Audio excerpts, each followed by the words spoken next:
Hello guys, hello ha mga kamagbubukid. Dihikapin ko lang ho rin palatak din ho sa tabing karsada na laang at nang walang putik. Guys, good afternoon ho, good afternoon mga kamagbubukid. Update ko lang ho kayo din sa aking palatak. Yan. Ay kung ilang days na ay ilang days na nga bagari. Hindi ko ho tanda eh. Basta mamaya ko sasabihin sa inyo pagka naalala ko. Nare ay ito. Yan ho ay binaha. Hello tayo saglit at may nadaan ho mga sasakyan.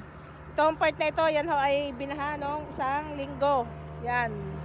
Yan yung part na yan ho. Kaya medyo maputi-puti pa ho dahil nga ho ng nakaraang baha, yan ho ay lumubog din.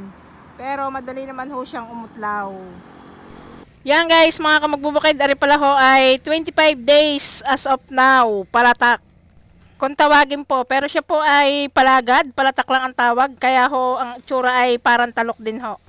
Yan ho ay naabunuhan na bago pa ho bumaha. Ay, pero baka ho hindi tumalab ay inabunuhan ho uli kahapon at kanina. Dahil sa lakas baga naman ho ng tubig na dumating na iyon. Ay digay ang abono ho ay was out din. Ay kinabukasan ho binahanap pagkasabog ng abono. Yan guys, ako ay next week na dyan lulusong para maghulip. Meron din ho mga pailan-ilan dyang nakikitang hulipin. Yung mga hindi ho napatakan ng palatak, hindi ho pumatak ang butil, may isang linya, dalawang linya, ay di ho huli pa na lang ho, at ang iba naman hong part ay sinabog dyan ho ng kamay, yung mga tabihan, kaya ho medyo makakapal yung iba.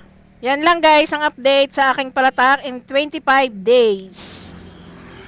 Yan guys, pauwi na ho ako at ako ho ay nakapag-video na. Ay mag-e-edit naman ho pag uwi ng bahay.